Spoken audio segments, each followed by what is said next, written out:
Sergei Lyshenko is a Ukrainian journalist turned lawmaker who staked his career on fighting corruption.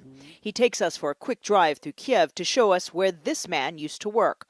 Paul Manafort, former Trump campaign manager, now under scrutiny. It used to be office of Paul Manafort.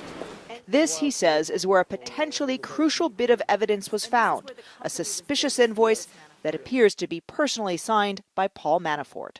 Paul Manafort worked in Ukraine for years, mostly advising former President Viktor Yanukovych, a leader backed by Russian President Vladimir Putin, and so deeply unpopular for his rampant corruption that he was chased out of his multi-billion-dollar palace and into exile in Russia.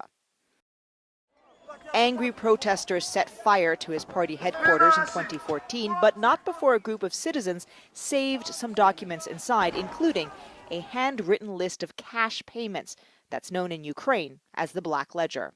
Manafort's name is scrawled 22 times for a total of $12.7 million. When the ledger surfaced in the midst of the Trump campaign last year, Manafort told CNN allegations of corruption were, quote, unfounded, silly, and nonsensical. He said, quote, I have never received a single off-the-books cash payment.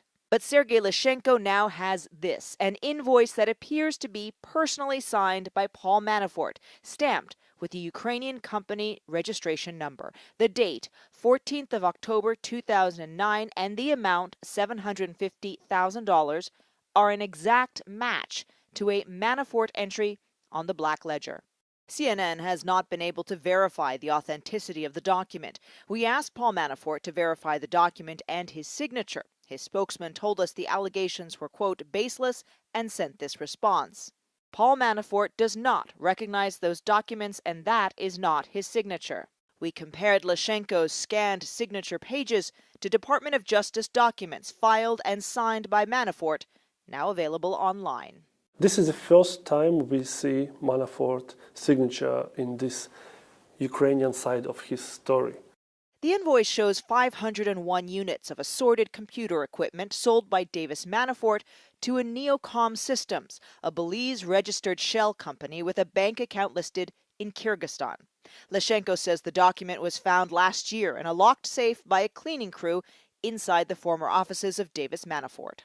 Looks like Manafort was not only political consultant, but also trader of computer processors. I'm sure that it's fake invoice, fake contract, just to artificially establish legal basis for transaction of this huge amount of money. Do you think this is money laundering? I believe it has to be investigated, and this issue has to be checked during the investigation. In my journalist experience, it looks like money laundering and via fraud. Has the FBI contacted you about this information? I cannot tell you about this. So let's say this, no comment. We asked Lyshenko if the FBI now has a copy of this document.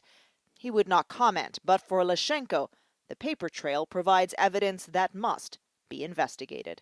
Atika Schubert, CNN, Kiev.